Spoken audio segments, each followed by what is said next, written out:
Noh, olen Jaak Ruus ja sündinud 22. august 1940. Ja kui juuni küüditamine 14. juuni 1941, siis ma olin vähem kui 10-kuune ja viidi isa pärast ära, sest isa oli Eesti esimese vabariigi ajal konstaabel Lilleküla rajoonis, Ipodromi ümbrus, Ipodromi rajoon Lillekülas. Ja selle eest siis esimesed 300 riigi vastast, nõude vastast küüditati esmajärjekorras Tallinna linnas. See oli öösel kell 3, tuldi järele, olete arreteeritud terve perekonnaga.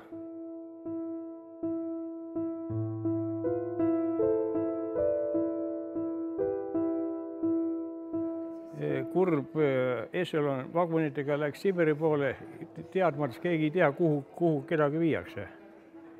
Ja siis see Spaleer Lilleküla raudteejaamast kuni sinna sellest edasi sinna Ülemiste poole, kõik see raudtee oli Spaleer nendest kohalikest leinavatest Eesti rahvuskodanikest, kõik, kes nuttes ja kurbust tundes, teadsid, et nii palju inimesi viiakse ära teadmatusse, nagu öelda, et ja see olevat olnud väga kurb vaatepild. No isa sai siis 25+5 Karaganda söekaevandusse. August Ruus oli konstaabel, tähendab Lilleküla rajoon.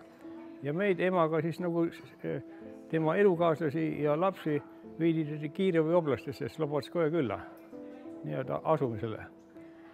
Ja teadmatus, kui pikalt ja keegi midagi öelda. Noh, läheb ja kuidas keegi. Ja raske elusõja aeg, kui käis suur sõda ja Venemaa oli kogu aeg väga raskes olukorras, oli nii-öelda suur nälg ja viletsus Venemaal. Ja 45. aasta jaanuaris minu ema surigi ära. Mina olin 4,5 aastat vana, mu oma ema ei mäletagi enam. Ja mind siis, kui ma olin 4,5 aastane, siis paigutati kohaliku lastekodusse. Ja lastekodus, nagu ta elu oli, nii et niidiga kuidagi elu oli ikka kestis mul ja siis oli nii umbes 3 aastat või seal kohalikus lastekodus. Õnneks seal oli natukene normaalsed tingus, nii meil anti ka aega kasvada ja areneda. Ja ma olin küll väärarengutega, mul oli mitmed rasked haigused küljest, lahtine tuberkuloos, rahiit ja nii edasi.